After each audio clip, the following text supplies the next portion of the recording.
Actually po ay hindi talaga tayo dapat sa lugar na ito, ano po, Lahat nga naman po sa hindi inaasahang pangyayari, yung pong place natin ay nagkaroon tayo ng problema. Kaya yung pagpunta ko sa lugar na ito ay mabilisan. Kaya kung tinitingnan natin bakit parang ganito, wala tayong gaanong ayos, tayo ho ay mabilisan kasing sa pagpunta rito. Amin po ba? May tao pa ho ba rito?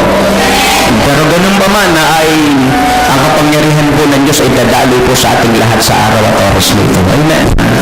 Sabi nga po sa inyo, talagang hindi naman tayo talaga sana sa lugar na ito. Pero sa hindi naasang pangyari, yung place ng ating anniversary ay hindi tayo napunta roon, napunta tayo rito. Masyadong mabilisan, hindi na ho natin naayusan ang gusto. Amen po ba? Pero ganun ba man ang kapangyarihan po ng Diyos ay malakas ang dadaloy sa araw at oras nito. Amen po ba? Marami pa tayong mga kapatiran hindi na welcome. Meron pa tayong kapatid na galing ng Bukidnon na Mindanao. Palampakan natin ng Lord. Yan. At mula pa sa Catanduanes. Meron din galing na Catanduanes. Amen po ba? Yung iba pa natin mga kapatid ay hindi nakarating bumanga po ng bagyong nagdaan. Amen po ba? Pero ganun pa man ay kasama natin sila sa pagdiriwang na ika-18 anibersaryo ng programang ito, ang sabi ng Panginoon. Alam mo ninyo mga minamahal, para po sa ating kaalaman, sa bawat pangangaral ho natin sa salita ng Diyos, signs and wonders po ang nagaganap. Para po sa inyong kaalaman, ako po ay nangangaral sa radyo. Ano po? Pagkatapos po, meron tayong mga kapatid galing ng San Luis, Pampanga, ay nagpunta po sila sa anniversary crusade natin sa Concepcion, Cabiao, Nueva Ecija.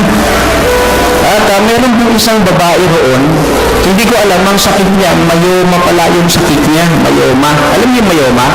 Merong cyst sa ovary. Tapos, sabi ng doktor, magpa-opera ka. Eh sabi nga niya, driver lang yung asawa ko, kaya nakukuha ng pera pampa-opera. Kasi yung babae kong iyon ay lumapit sa akin nung anniversary crusade po natin sa Concepcion, Cabiao, Nueva Ecija. At hindi ko alam na yun pala yung sakit niya. At himala po sa himala ng Diyos, walang operasyon, pinagaling po siya ng Diyos. Yung bukol niyang mayoma sa ovary ay pinawi ho ng Panginoon. Amen po ba? Eh, lingkod ng Diyos, sino ba yung babaeng iyon na nakapakinig ng programang ito? Ang sabi ng Panginoon, taga San Luis, Pampanga, tapos nalamang ni anniversary crusade sa Concepcion, Cabiao, Nueva Ecija at nakarating doon, sino ba yun ay pag-pray mong iyon na sa himala at simala ng Lord, yung mayoma niya ay naalis? Nandiyan ho ba si Ate Seni Santos? Taas nga kamay ni Ate Seni. Ayun! Eh, Ate Seni, lapit ka nga sandali rito. Bigyan natin siya ng mikropono. Yan, mabilis. Quick, Pastor Ate Seni, dito nga, lapit lang ako ito. Yan.